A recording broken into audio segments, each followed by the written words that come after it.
Bien synchroniser le moment où il faut commencer le traitement jusque la fin. Et le pollinarium, il permet aussi de dire, ben là, ça y est, c'est bon, il n'y a plus de pollen qui émettent, vous pouvez arrêter votre traitement.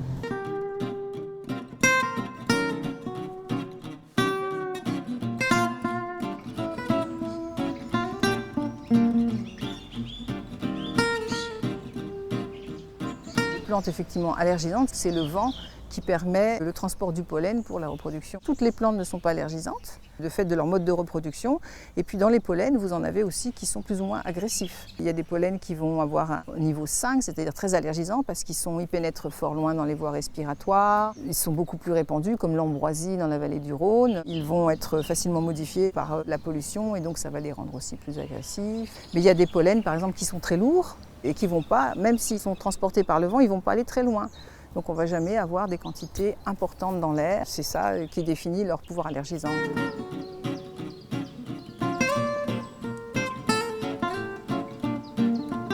Ce qui est important effectivement, c'est de savoir dès le départ quand ça commence, parce que si vous commencez trop tard votre traitement ou que vous le prenez au coup par coup quand il y a seulement beaucoup de pollen dans l'air, vous allez être sous-traité ou traité trop tard.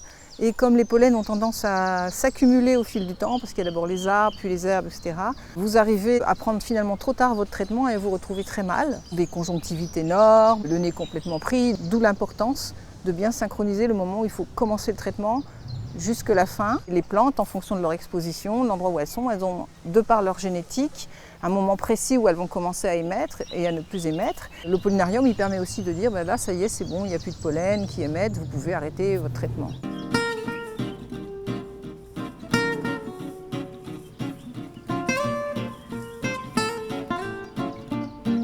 Au quotidien, je suis chargée d'observer l'émission de pollen de chaque espèce. On a plusieurs catégories, c'est-à-dire qu'on a les ligneux, tout ce qui est arbre. On a notamment l'aulne glutineux, on a le bouleau, le chêne, le noisetier, le charme, le hêtre, le frêne, le saule. La culture est en pot, on en fait des petits bonsaïs. On a également aussi tout ce qui est herbacé, l'armoise et le plantain lancéolé. Et après, on a des graminées, donc on en a 7 différentes. Il y a 20 pieds par espèce, donc on peut vraiment les identifier.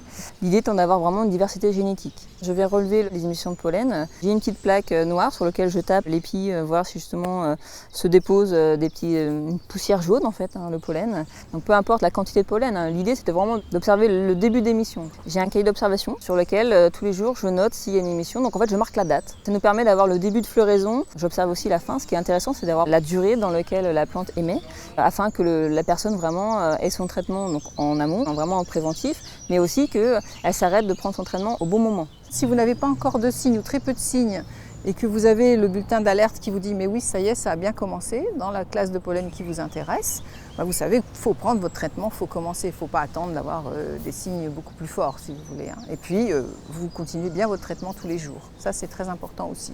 Le minimum c'est un comprimé anti-allergique et puis on rajoute en fonction de la personne des collyres, des gouttes dans le nez, traitement de l'asthme si jamais il y a aussi des manifestations de toux, de gêne pour respirer par exemple. Oui. Et on n'arrête pas jusqu'à la fin.